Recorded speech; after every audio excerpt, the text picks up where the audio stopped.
Cartografia.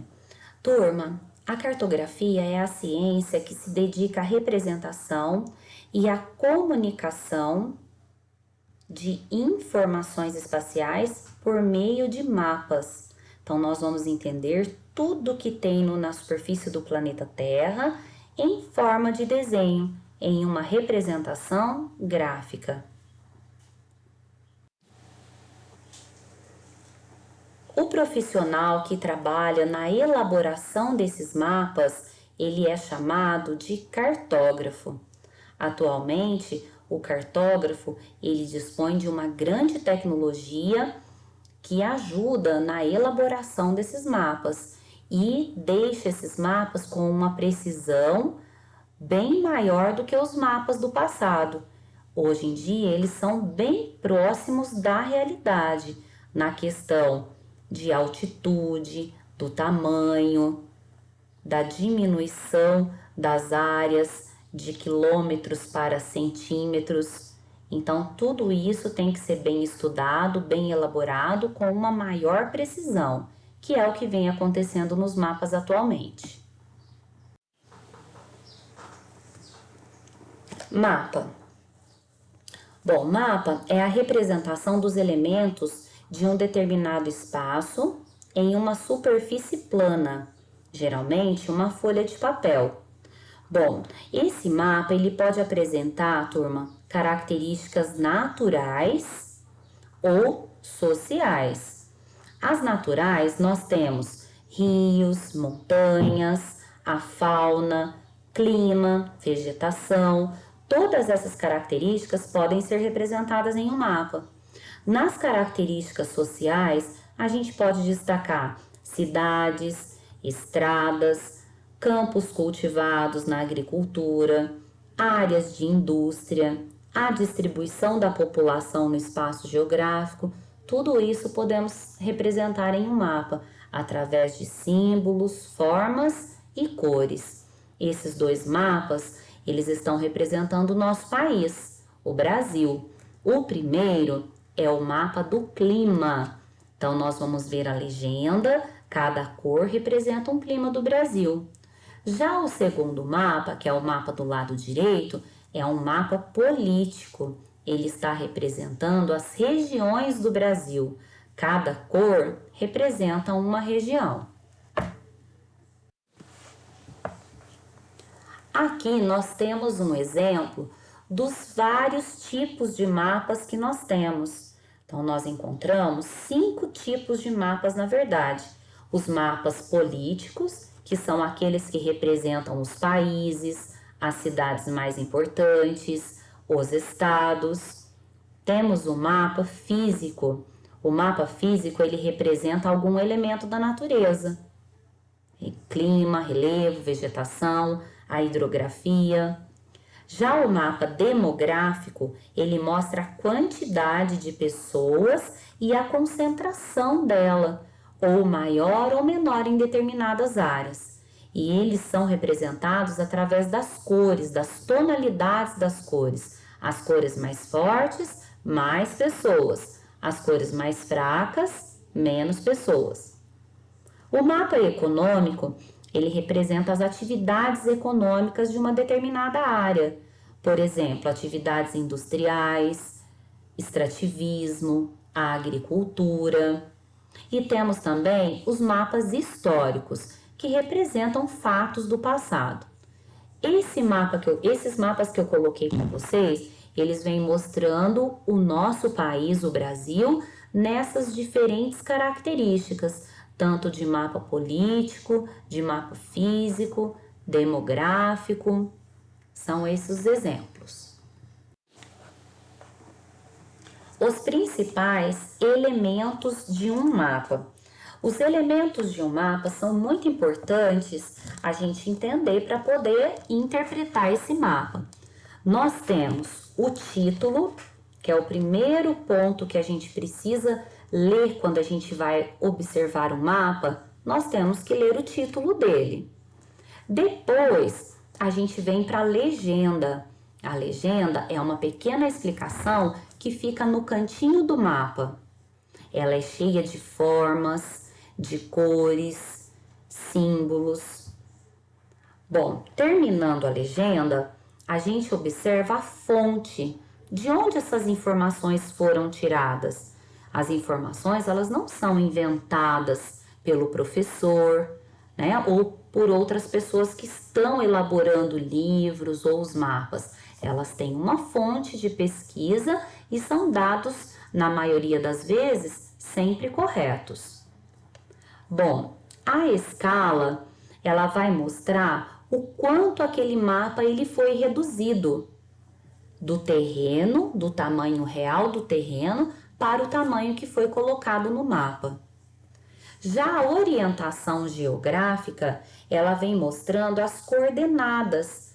Qual é a posição que esse país, que essa região que está representada no mapa, ela está em relação à linha do Equador, em relação ao meridiano de Greenwich, e também a rosa dos ventos, que mostra os pontos cardeais.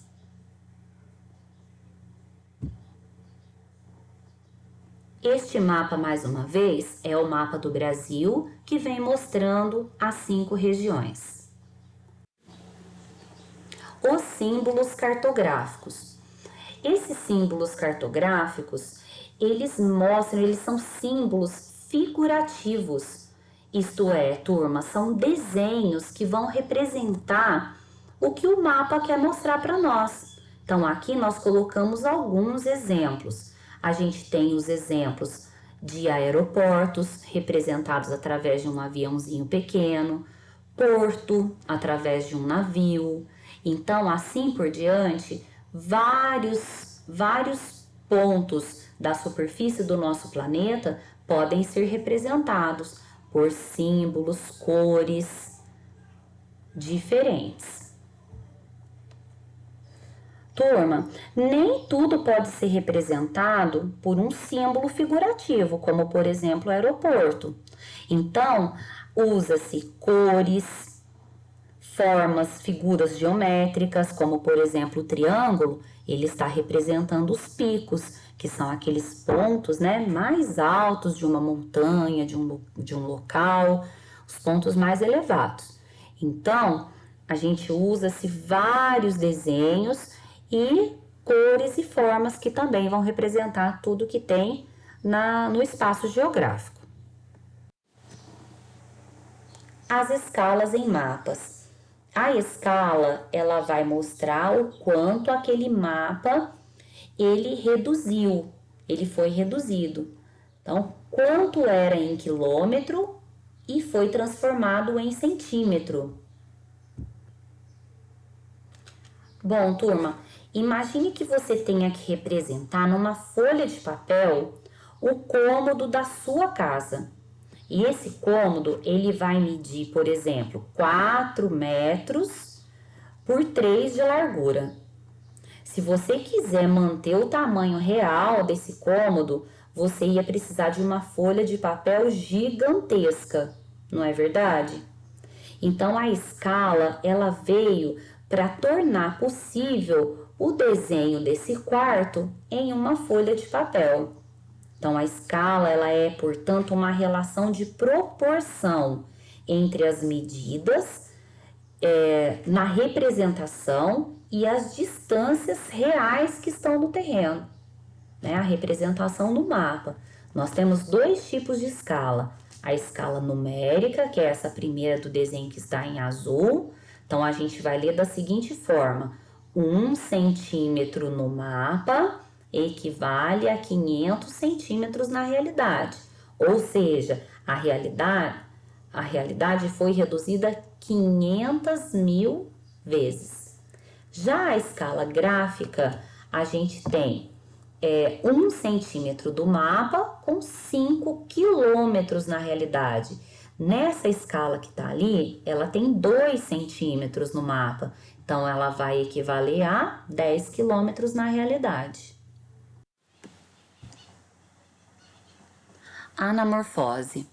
Forma de representar o espaço geográfico em que há distorção da proporcionalidade entre os territórios para adequá-los aos dados quantitativos. O primeiro mapa, do lado esquerdo, ele mostra duas características: o PIB mundial e a população mundial. Nesse PIB, nós temos dois exemplos.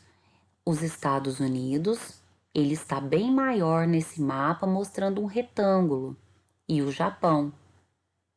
No mapinha colorido, já é uma outra forma de anamorfose também, aonde os países eles vão inflar como se fosse um balão. Então, mostrando também essa característica do PIB mundial. A população mundial também está representada nessa anamorfose em forma geométrica, retângulos, quadrados. Ali vem destacado a China e a Índia. Então, a anamorfose, ela vai evidenciar no mapa dados de quantidades.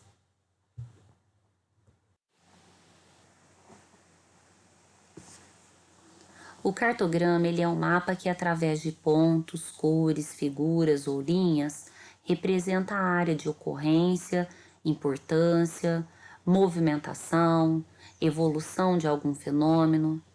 Podemos encontrar diversos exemplos nos livros de geografia. Eles são representados por mapas, através das cores, áreas pontilhadas, tracejadas. Eles vão transmitir várias informações para nós. Por exemplo, esses dois mapas, eles estão representando o continente africano, cada um mostrando uma característica diferente. O mapa da esquerda, cada cor representa um país africano. E no mapa da direita é um mapa físico, aonde as cores elas vão representar as altitudes, ou mais elevadas ou mais baixas. Um outro ponto que a gente tem para destacar nesse PET é sobre a questão da fome. A fome volta a crescer no mundo, afirma um novo relatório da ONU. Então, essa fome, ela esteve em declínio por algumas décadas anteriores e agora ela voltou a crescer. Ela vem afetando 815 milhões de pessoas desde o ano de 2016. Esse número já vem aumentando e ele representa uma média de 11% da população mundial. Os dados, eles são da nova edição do relatório anual da ONU sobre a segurança alimentar e nutricional.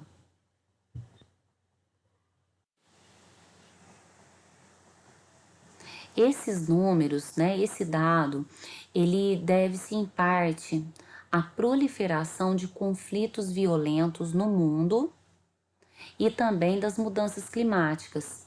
Esse assunto ele vem sendo estudado, vem sendo explicado em O Estado da Segurança Alimentar e da Nutrição do Mundo. São dados que foram coletados e desenvolvidos em 2017. Conforme esse estudo, cerca de 155 milhões de crianças menores de 5 anos, elas sofrem com um atraso no crescimento, a estatura baixa, em relação à idade, enquanto 52 milhões estão com peso abaixo do ideal para sua estatura.